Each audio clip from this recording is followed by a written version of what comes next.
This lecture is about the importance of assessing children to determine more about their learning and development. Assessment is part of the developmentally appropriate practices package. So in addition to creating a caring community of learners and working with families and teaching to enhance children's learning and development, it's also important to observe, document, and assess the children in your care so that you can establish understanding about how they're developing and learning, and then you can use that understanding to enhance the programs and opportunities that you're providing to children. So this is just a reminder about what developmentally appropriate practice has to say about the importance of observation, documentation, and assessment. And we'll be covering more of these in more detail in upcoming slides, but just to kind of give you an orientation and remind you about developmentally appropriate practice. So observation, documentation, and assessment should be ongoing, strategic, reflective, and purposeful. So you should not just do it randomly. It should be done as part of your overall educational package that you're providing to children. It should focus on helping children to progress towards their educational and developmental goals. You should use systematic assessment, so you should determine ahead of time about what you want to assess and how you're going to conduct that assessment to make sure that the most useful data is collected. So you're going to make sure also that assessment that you choose is thoughtful regarding children's developmental differences and diversity so that it can be a good tool for all different kinds of children from all different kinds of backgrounds. That if you are using a tool, to make sure that it is used for the children that it was intended for. So if it was intended for children with special needs, it should be used for children with special needs. If it's meant to be used with all children, then that's fine. That when you are collecting data, that you're not using it to make decisions that would pigeonhole children or interfere with their development in any way. So, excuse me, you want to always be communicating with families and making sure that you're using data in the best way possible. And if you do determine from assessment that a child needs additional services and some help, to make sure that you're referring them to the most appropriate services for whatever it is that they need. So I think it's helpful here just to take a quick moment and actually define what assessment is. So we'll be specifically talking about observation and documentation later, but really what we're talking about is assessment. And so assessment is when you're collecting evidence, and you can collect this evidence in various ways. You can record children's answers, you can observe them and write things down, you can collect their work. So any way that you'd like to collect information about children, and then you're going to use that information that you've collected to make decisions. So you might make decisions about how to change your overall program, how to interact differently with families, maybe things that you want to change about your classroom or your curriculum or about your interactions with the children. And this is all done for the benefit of the child. So when you collect that data and analyze it and then use it to make changes, those changes should be for the betterment of the child. It should help them to grow developmentally or acquire new educational milestones. It shouldn't be done for any other purpose but to be helpful. So we definitely don't want to use assessment data in a way that might be detrimental to children. I was kind of hinting at this on the previous slide, but there are kind of four main purposes of assessing children.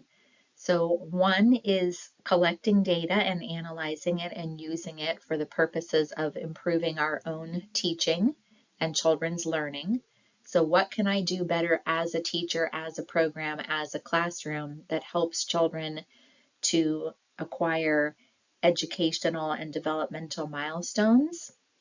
Another thing is to identify children who might need additional services, so who might need services that are higher up on the successful pyramid. So maybe they need more intensive teaching in the classroom, maybe they need some sort of pull-out program, but assessment can help tell me if there's children who might need additional services so that I can make sure that they get those. I can also evaluate programs. So typically when we're talking about improving teaching and learning, we're talking about a classroom, a teacher. Whereas when we're talking about evaluating programs, we might say, let's take a look and see how Head Start as a whole system in the whole country is doing. And is there anything that we could do to improve that program generally, not a specific Head Start classroom, but the Head Start program in its entirety? That would be a program evaluation. And then the other purpose of assessment is that sometimes, like Head Start, we may have people who are funding us. So somebody might be giving you money to operate a particular service, and that funder wants to make sure that their money is going to good purposes, that it's being put to good use. So a funder may ask you to collect data, assessments of the children or of the classrooms to determine if the money that they have given is being well spent. So of those four purposes, I wanted to take a little bit deeper dive into identifying children who might have special needs, who might need additional services. We'll be talking more about using assessment and observation to improve teaching and learning a little bit later in the lecture, but I did just want to have a quick focus here on how we can use assessment to identify children with special needs. So typically we do two things when we're thinking that a child might have additional needs that are sort of above and beyond that of other children. One, we might do something called a developmental screen. So this is where we give children an assessment. We're looking to see if they score on that assessment like typically developing children do, or if they're scoring above and below where typically developing children might. So the video on this slide that says Bing videos, it's an example of using a developmental screen where you get kind of quick information about how children are doing in various developmental domains. And then that gives you sort of an idea, oh gosh, this child is a little bit behind physically, or maybe this child is behind cognitively, and probably would be a good idea to do some additional testing to see if they really do need special services. So a developmental screen is something that we can actually give to all children. And then if children score a particular way, then we can refer them for further testing. Now that further testing is typically done by a school psychologist, a person who has been trained to do diagnostic assessment or diagnostic testing. So diagnostic means for the purpose of diagnosing. So this kind of testing or assessment is done with the purpose of trying to land on a diagnosis. So maybe we're going to diagnose a child with Down syndrome or a cognitive delay or with a learning disability, but that kind of testing is not typically done by general education teachers because we just simply don't have that kind of training. You have to go to school and be trained how to do these particular assessments, because these are the kinds of assessments that lead to placing children in special education services. And we don't want to give this kind of test to a child without the right kind of training and then have them in special ed when maybe they did or did not need that, or maybe they're in the wrong kind of special education program. So it's very important to have someone who's been trained to do this kind of diagnostic testing. So if we screen a child and then determine if they might need services, then we refer them out to someone who can do this specialized kind of testing. And then depending on what that testing shows, then we can determine where the child should be placed. So that is the video that says preschool testing with the WIPSI.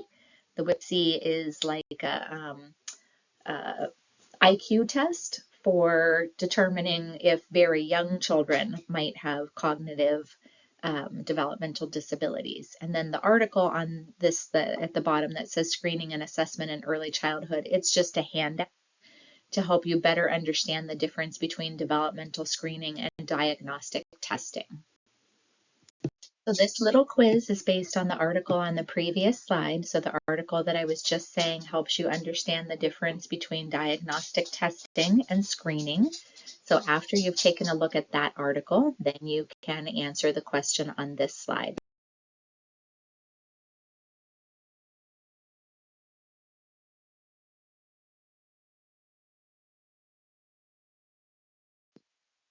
So for any kind of assessment that is done with young children, it's important to do that in an ethical manner.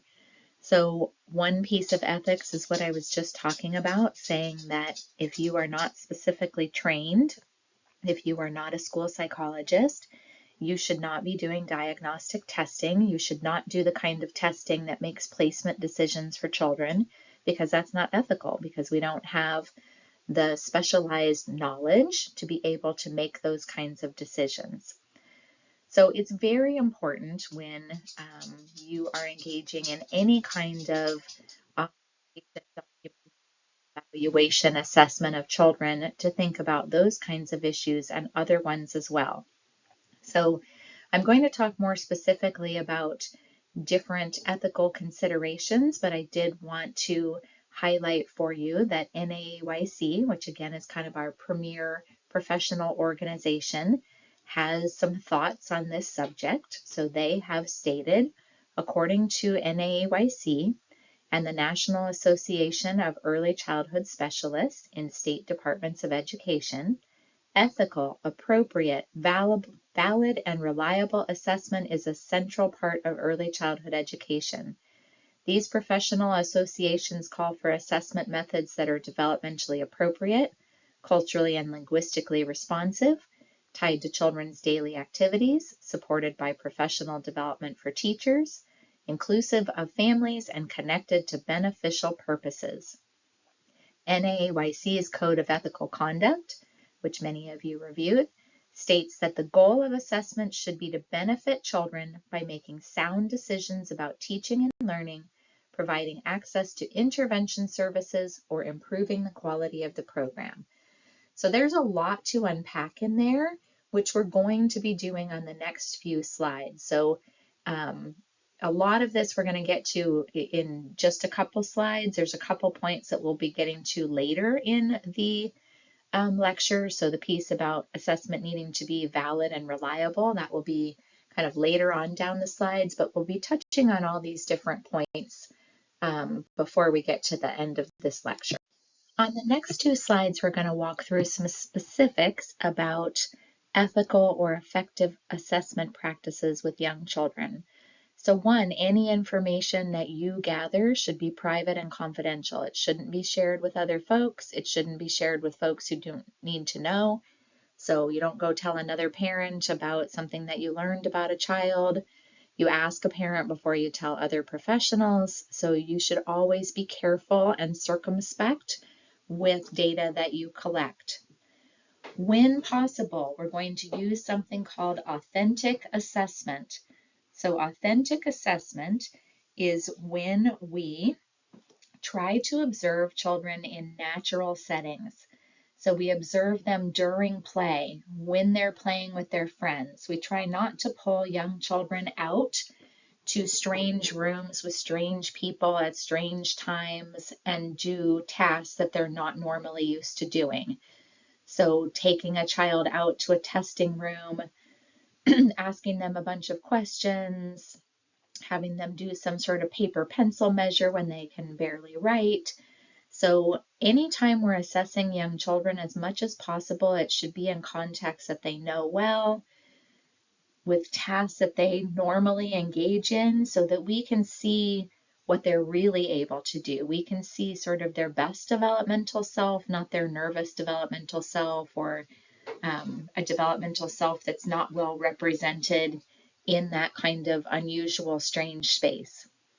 So that also refers to this kind of purple bullet in the middle, so middle left, where it says assess children more than once when evaluating a skill.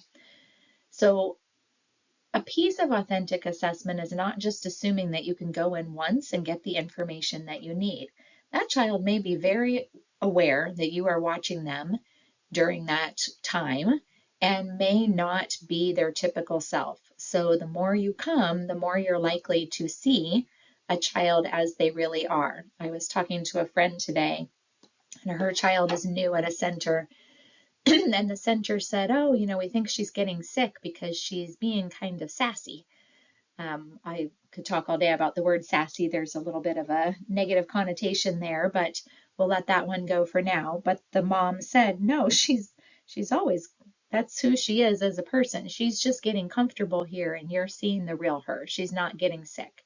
So children need time to acclimate so that you can appropriately do that authentic assessment.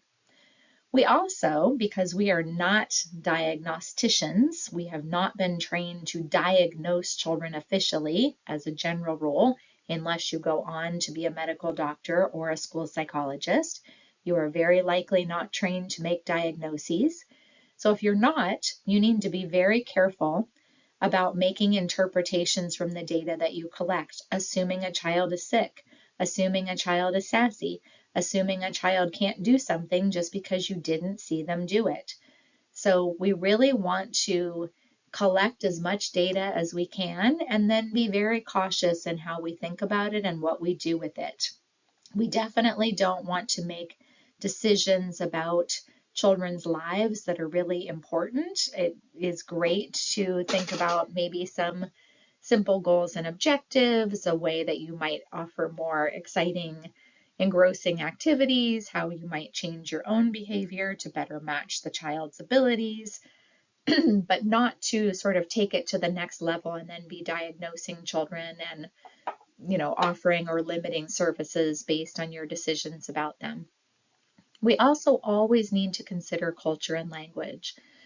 So when we're thinking about how to collect data, make sure that you're collecting data in a way that represents children's abilities in various ways. So if you have a child who has English as their second language and is much more proficient in their first language, it would be better to make a modification to your assessment procedure and bring in somebody who speaks their home language, or to use a translator on your phone so you understand what that child is saying in their home language, so that when you write down assessment data, you're really capturing their language skills. So we always want to make sure that we're thinking about children's individual variability and how do our observation strategies and techniques align with that. Do we need to make any accommodations or modifications in our collection of assessment data to make sure we're getting the best data possible? And then finally, kind of another piece of authentic assessment is making sure that you watch children in various developmental domains. Children often do not develop evenly. So a child may be very far ahead in physical development. They might be a little bit behind in language development. They might be right on track with social development. But if you only observe a child in one domain, you're not going to catch the whole picture of their skills and abilities. So make sure that you are really being thoughtful about where you observe children, what kinds of skills you're trying to pick up on, so that you really do get the bigger picture. So this is a chart from your textbook that also gives effective assessment practices. So I'm not going to go over every single one of these. As I said, I pulled it straight out of your textbook, and it gives some good explanations of what these different points are. Some of them are the same that I was just talking about a minute ago, making sure that you're being ethical. Another one is if you did do a screening and you think that a child may have additional needs, follow up by referring them to the next place that they need to go, or to a school psychologist for more assessment. Making sure that you're using assessment data that you collect in the best possible way to improve things for children, not make things worse.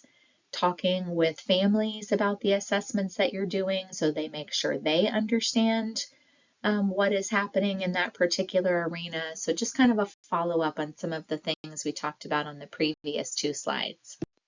So let's dig a little bit more into the kinds of assessments that we can do. So we touched on this a little bit when we talked about identifying children with special needs. We can do screeners, we can also do diagnostic assessment, but I want to dig in a little bit more to because there's quite a few different ways that we can collect assessment information.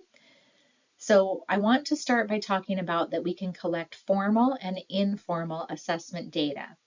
So formal data tends to be collected through tools that have been published, that are research-based, that are diagnostic in their purposes, are meant to be used by people who are trained to use them, are given to children in the same kinds of ways, require training to be able to use. So as a general rule, as a classroom teacher, you're not going to be conducting formal assessment. You likely don't have the training. You don't have access to those kinds of published measures.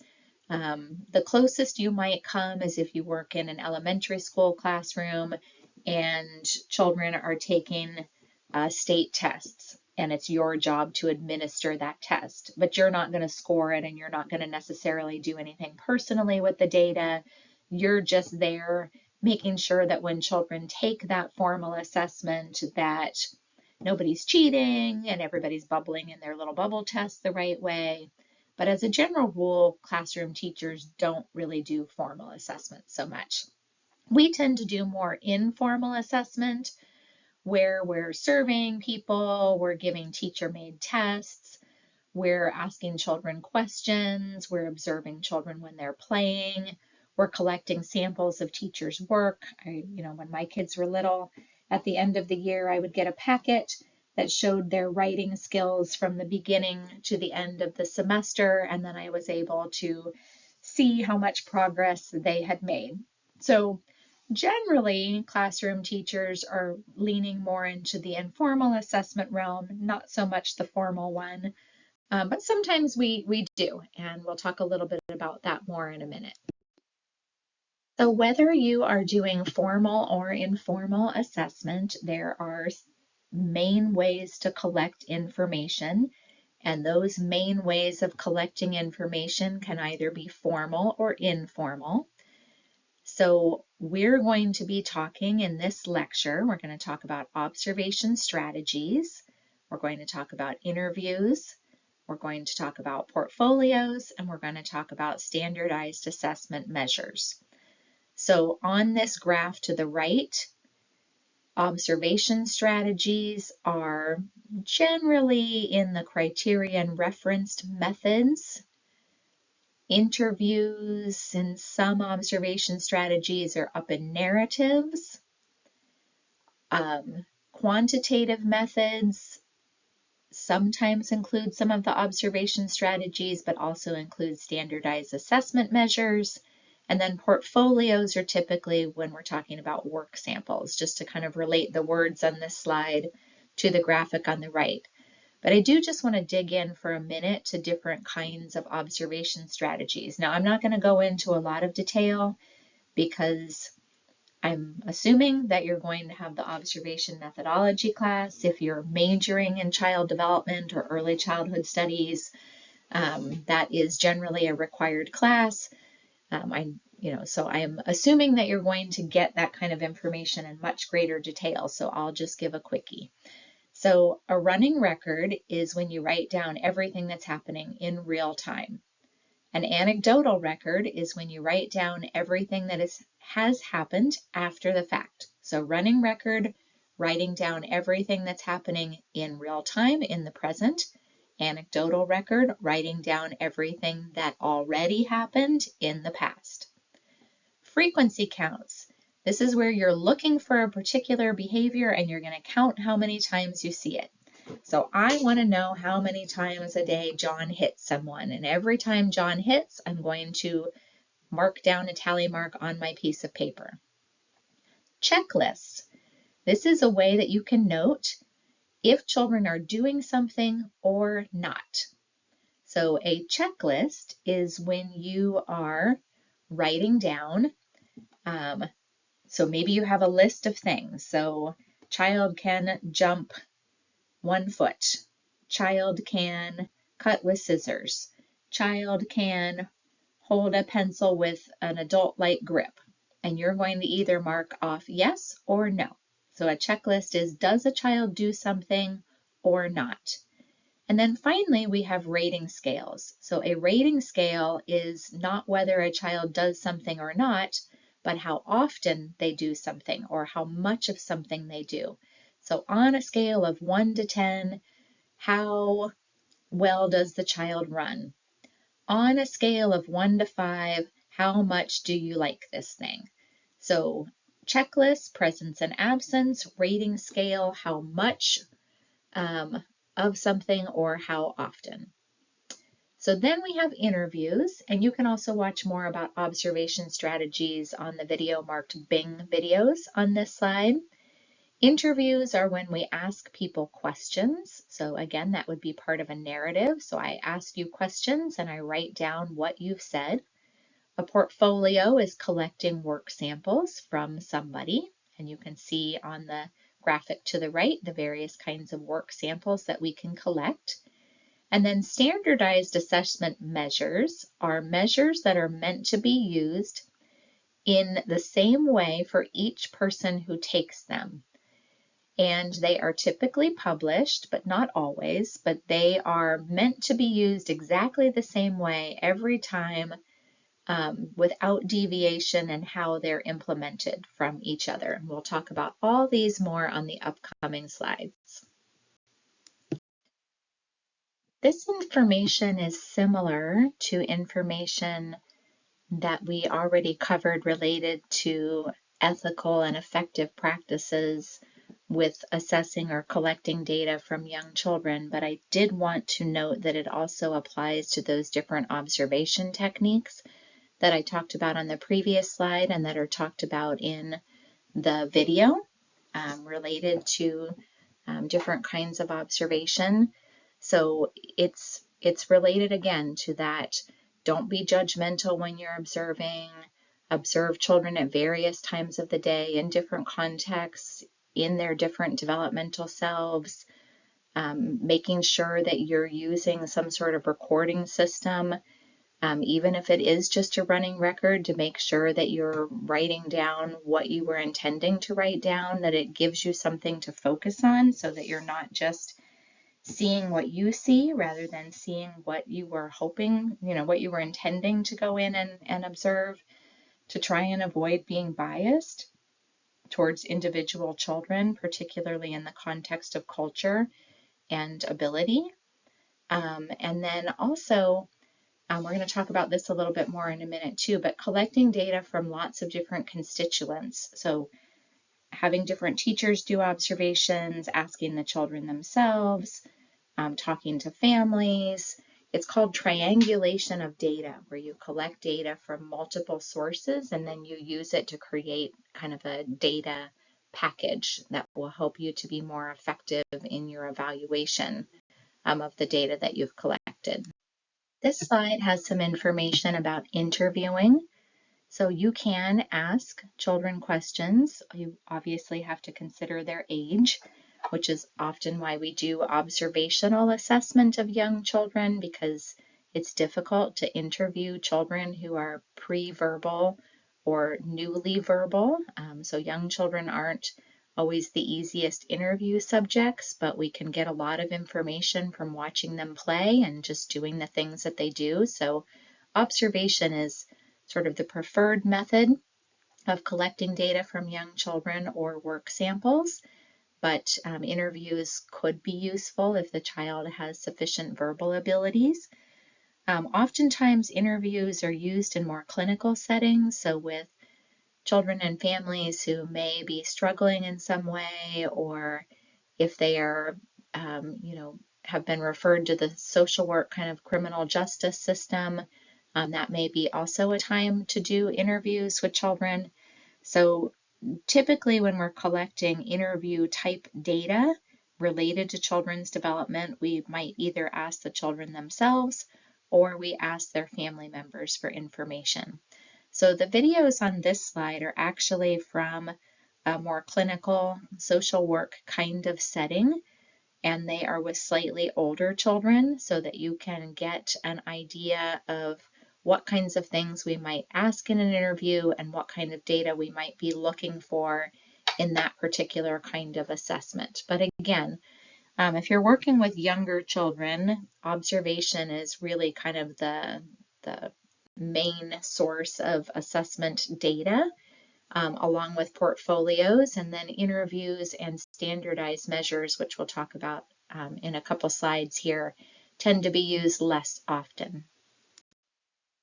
Portfolios are, again, when we are collecting work from young children, or we are taking their work and turning it into kind of a story that we can share with other people.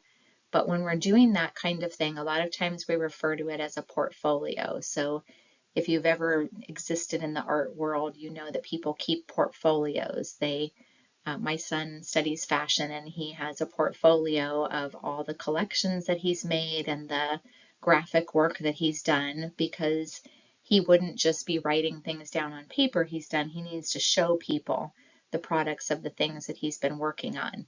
And we can do the same with young children. We can collect work that they have been putting together, and we can use that as a way to have a window into what they know and can do and how they're learning and developing. So if you work for the state of California in a state-funded early childhood program, you are asked to collect this kind of data. You're asked to observe children, and you're also asked to collect work from them. And then you use those observation notes and that work that you've collected to evaluate children's progress on different developmental milestones. It's called the DRDP, so it's the Desired Results Developmental Profile for Children and Families. And you upload information into, so it's done with an iPad, so you carry around an iPad and then you upload data that you're collecting to show how children are meeting the milestones, and then that uploaded data gets sent off to the state to make sure that teachers are being accountable, because state preschool, the state of California helps to pay for preschool, and they want to make sure that children are getting the things that they're supposed to be getting. So that would be more of a formal assessment measure, where there is a tool that has been created. That tool is on your iPad. You are using that tool to enter and submit data. So it is much more formal, and it goes to a funder and it gets evaluated to make sure that you're being accountable. A more informal type of portfolio or work sample would be the graphic on the right, where you are taking the products of children's work and you are putting together a bulletin board that shows the kinds of things that children have been learning and doing in the classroom. I know it's a little hard to see, but if you blow it up, you'll be able to see that you've got children's writing, some pictures of things that children were painting or working on. There's some summaries of things that children were saying or vocabulary that they learned, kind of a little learning story, so that it's clear in a less formal way what children are learning and getting out of the activities that they're taking part in. So we can also give children standardized tests. So as a general rule, we do not use standardized tests with young children under the age of 8. The exception would be for special education purposes, which we've already talked about, and that would be done by someone who's trained to navigate those specific kinds of assessments.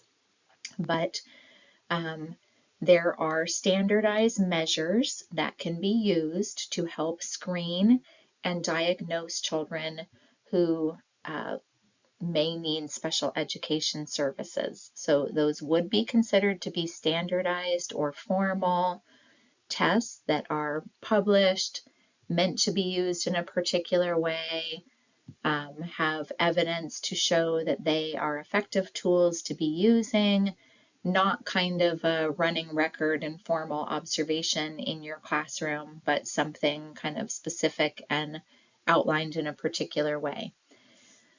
So in terms of general education, most of the time, again, we're not using these standardized tests in general education with very young children. There is one exemption down at the bottom, readiness, which I'll talk about in a minute.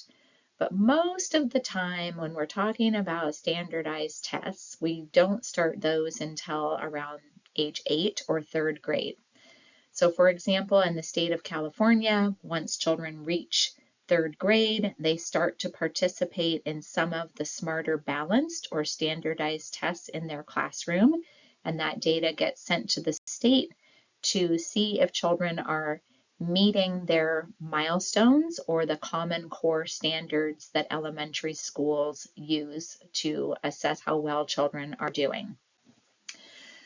We might also give children IQ tests. Again, that doesn't typically happen unless a child is being diagnosed for special services or they are going to some sort of outside agency where someone might be doing this on them. But typically in school, the only thing that we see are standardized tests, and those happen a little bit later.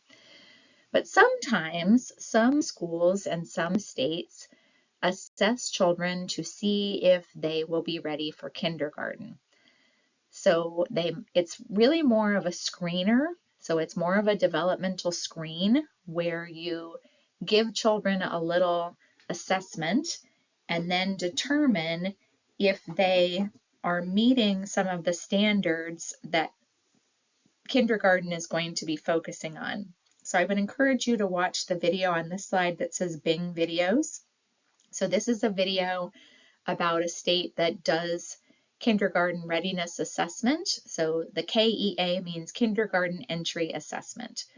It's determining to see if children are ready. And what the teacher is explaining in this video is they do a little developmental screen, but then they use it to either slow down what they're doing in kindergarten or maybe speed up if the children are ahead, or maybe they just slow down for particular children who need a little bit more support based on the developmental screen.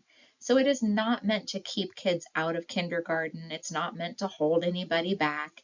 It's meant to have an understanding of who is coming into your kindergarten classroom so that you can serve all of the children in the best way possible. And that is really the purpose of a developmental screen. So just pretty much what I was saying on the previous slide, that readiness assessment or those kindergarten entry assessment things, or kindergarten ready, so you can call it a KRA, a kindergarten readiness assessment, or a KEI, a kindergarten entry assessment. Doesn't really matter what you decide to call it, but it is a screening tool to determine if children are ready for kindergarten. Now, again, I don't mean ready like you can't come if you're not ready. I mean ready as in, is there something that I need to help children with when they get there if they weren't quite ready? Or are they ready to go and I can just go ahead with the curriculum that I had planned? So it's meant as a way to evaluate what we need to do as adults and teachers and classrooms and programs, not to keep kids out of kindergarten. Again, assessment isn't meant to be used to make placement decisions unless it's related to special education. It's meant to help us be able to do our jobs in the best way possible and help all kids get to where they're supposed to be going. So in California, we do use that desired results developmental profile. There's like a kindergarten version, and it is aligned with developmental milestones that have been set by the state for things that children in early childhood should be able to do. They're called the PK-TK Learning Foundations. So that is essentially just milestones that children in preschool and kindergarten and early elementary school should be meeting. And we can assess if children are on track with those milestones or not using the DRDPK.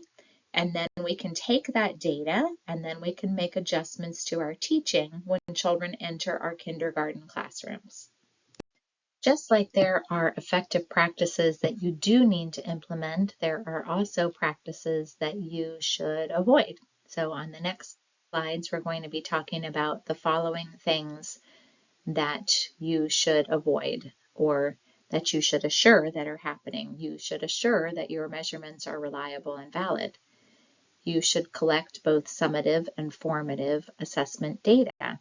You should triangulate data. You should make sure that your assessment tool has the proper scope and bandwidth. You should be cautious about using norm reference data. You should make sure that assessment data has utility for the children that it's being used on, and you should not use assessment to make high stakes decisions. So again, a little bit of it we've talked about before, but we're going to talk about some of these points more specifically on the next slides. Let's talk about reliability and validity first. So any assessment tool that you use should be both reliable and valid. So if you are using a standardized tool or a more formal tool, it likely will have been validated and determined to have reliability. You can't really publish an assessment tool unless you've determined that it is a reliable and valid tool. But the tools that you might be using on your own or that you develop for your own classroom use won't necessarily have been through this official process of achieving reliability and validity, but you definitely want to pay attention to these things. So reliability means that when you collect data at one time and then you collect data at another time, you should get similar results. You shouldn't get wildly, dramatically different results unless it's a very small child and the child has developed and grown a lot. But as a general rule, when you collect data once, you should collect similar data the next go around. You also should collect data that's valid. It should measure what you said you wanted to measure. So I really like the graphic here on this slide. So you can see that our goal is to hit the bullseye. So when you are, shooting at targets, throwing darts, what have you, you're trying to get it into the center. So getting it into the center would be valid. That is a measurement of throwing darts that means that you're good at it, means that you're doing what you're supposed to do, is hitting that center. So this first one that says reliable but not valid, well, they're not ever hitting the center, so it's not really valid, but they're very consistent. They keep hitting the same similar spot over and over again, so they're reliable in not hitting the center and reliable in hitting a particular mark, but not valid in terms of hitting that center spot. So let's say the middle one that I just wanted to hit anywhere on the target. I don't care where it is, but hitting on the target anywhere, the whole target is considered to be valid. It's not off the target, it's on the target.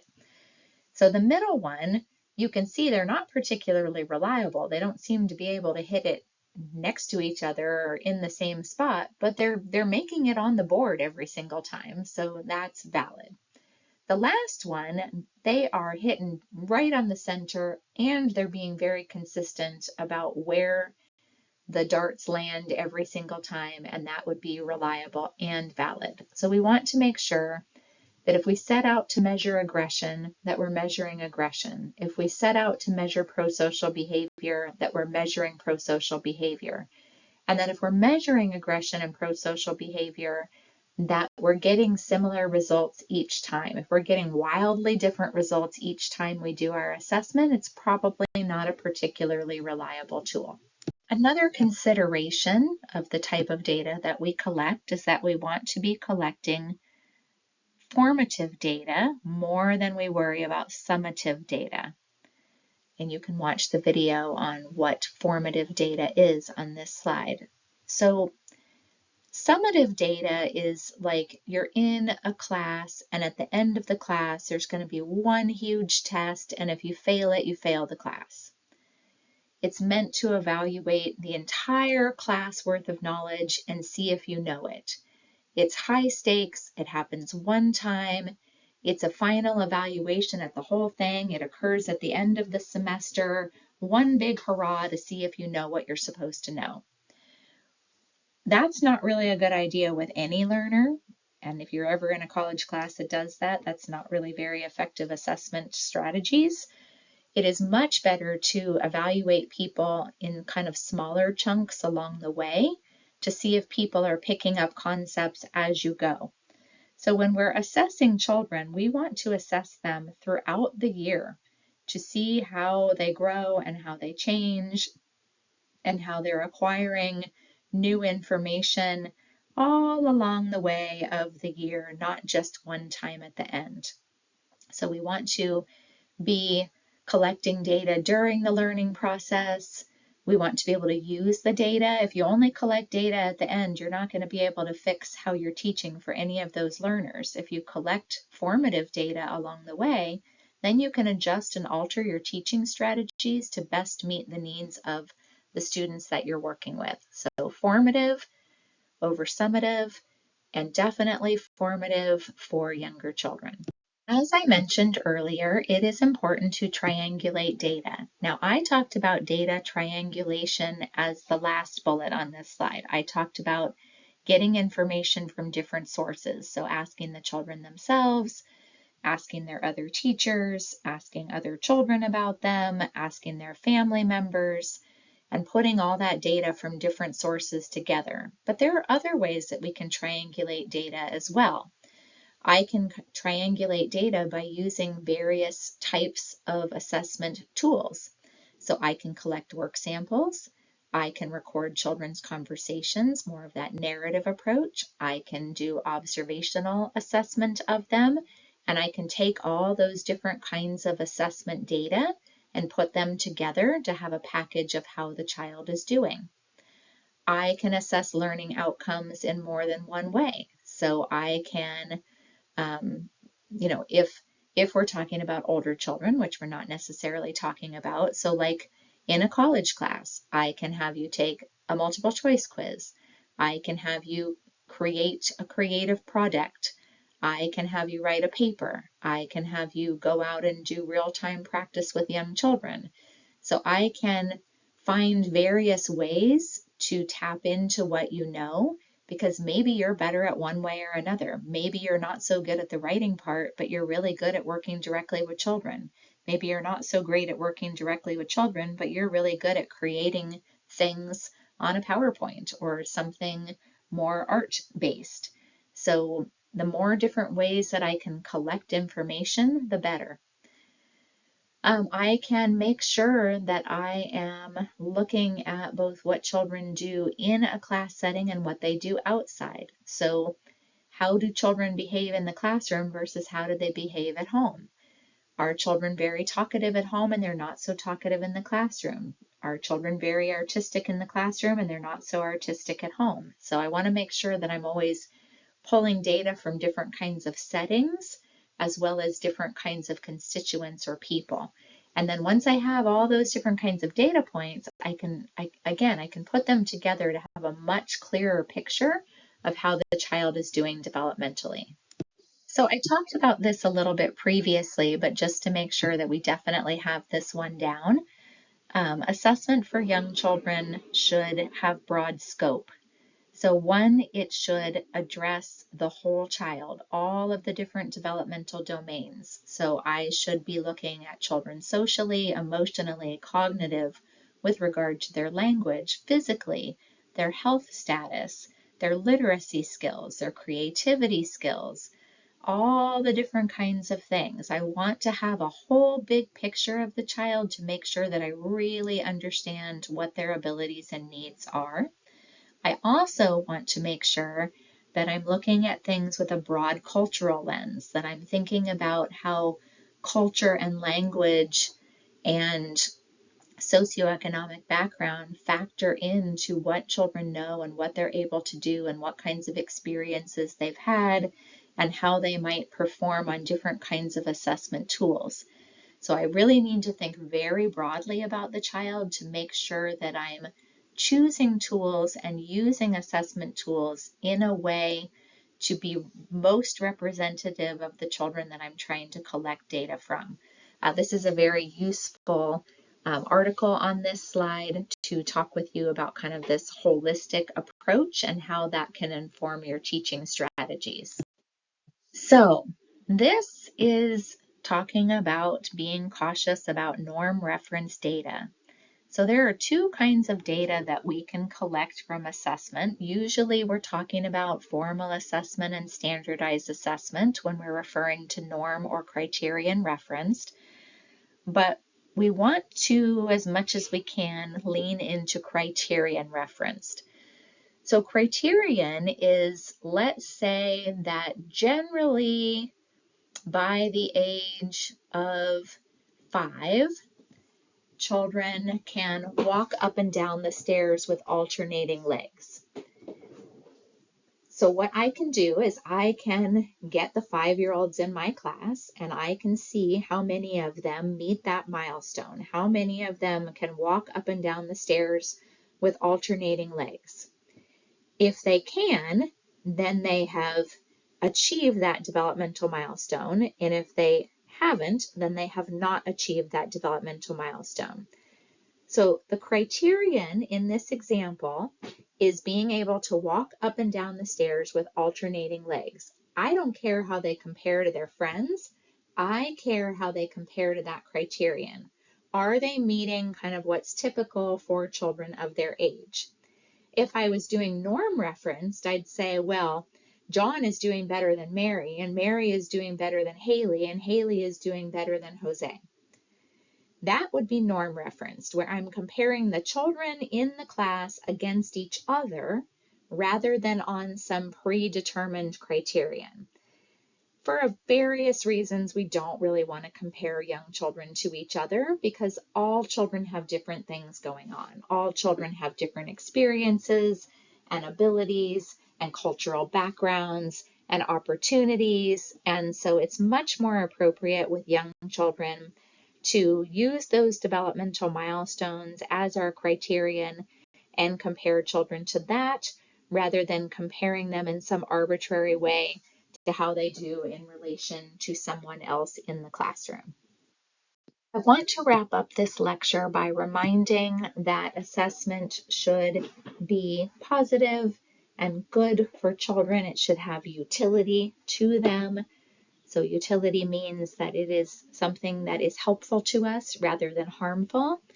And assessment for young children should not be high stakes. So it should not be used to keep children out of kindergarten. It should not be used to place them in special education unless a trained diagnostic professional has determined that that should be the case. It is not used to limit services or opportunities for them. It should be helpful to them and help us to change our practices in ways that are good for kids, not high stakes. So, appropriate evaluation of data should lead to program and classroom improvements and enhance child growth and development, and it should not be used to make placement decisions for children, particularly ones that are inappropriate. So you can see on the right of this slide that there is a little graph that shows us the process of assessment, of collecting data and using it for these purposes. So first we start by observing and collecting evidence. So remember I said that typically we do observations or collect work samples with young children. So we're going to go out and collect that data. We're going to write down and organize the data that we collected. We're going to look at it and reflect on it and think about it and interpret it to the best of our ability in a non-biased way that considers the child's whole self and all of those cultural considerations. We will use those reflections and those interpretations to individualize our teaching strategies and create and develop opportunities that are best for each individual child to meet their own individual needs. And then we will use that to continue to revise, plan, and adapt our curriculum as appropriate, and we will just keep starting all over again. So we collect data, we use it, we try it out, we reflect on it, we collect some more data, and we just keep going round and round in that assessment circle.